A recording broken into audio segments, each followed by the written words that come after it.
ಬಿರುಬಿಸಿಲಿನ ಬೇಗೆಯಲ್ಲೂ ದಿನವೂ ಕಲ್ಲು ಒಡೆಯುವುದು ಈತನ ಕಾಯಕವೇ ಆಗಿತ್ತು.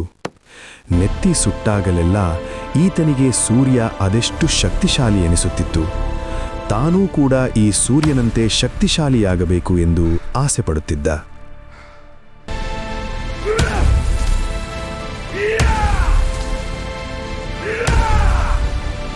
ಅದೊಂದು ದಿನ ದಟ್ಟ ಮೋಡಗಳು ಸೂರ್ಯನ ಪ್ರಖರ ಬೆಳಕನ್ನೂ ಮುಚ್ಚಿಬಿಟ್ಟವು. ಅವನ ತಾಪವನ್ನು ತಣಿಸಿಬಿಟ್ಟವು. ಇದನ್ನು ಕಂಡು ಕಲ್ಲುಗಾರನಿಗೆ ಸೂರ್ಯನಿಗಿಂತ ಈ ಮೋಡಗಳೇ ಎಷ್ಟು ಬಲಶಾಲಿ ಎನಿಸತೊಡಗಿತು.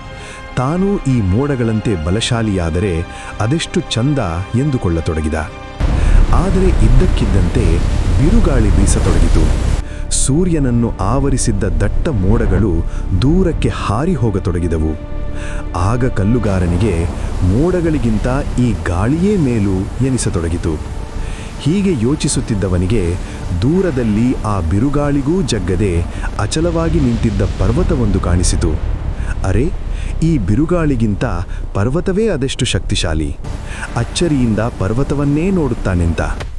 ಆಗ ಸಾಮಾನ್ಯ ಕಲ್ಲುಗಾರನೊಬ್ಬ ಅಂಚಿನಲ್ಲಿ ನಿಂತು ಆ ಪರ್ವತವನ್ನೂ ಪುಡಿಪುಡಿ ಮಾಡುತ್ತಿದ್ದ ದೃಶ್ಯ ಕಣ್ಣಿಗೆ ಬಿತ್ತು. ಈಗ ಕಲ್ಲುಗಾರನಿಗೆ ಜ್ಞಾನೋದಯವಾಯಿತು. ಬಿರುಗಾಳಿಗೂ ಜಗ್ಗದ ಪರ್ವತವನ್ನೇ ಪುಡಿ ಮಾಡುವ ತಾಕತ್ತು ತನಗಿದೆ ಎಂಬ ಸತ್ಯದ ಅರಿವಾಯಿತು. ನಮ್ಮೊಳಗಿನ ಶಕ್ತಿಯನ್ನು ಅರಿತುಕೊಂಡಾಗ ಮಾತ್ರ ನಮ್ಮ ಬಗ್ಗೆ ನಮಗೇ ಹೆಮ್ಮೆ ಎನಿಸುತ್ತದೆ. ನಮ್ಮನ್ನು ಕಾಡುವ ಕೀಳರಿಮೆ ದೂರಾಗುತ್ತದೆ.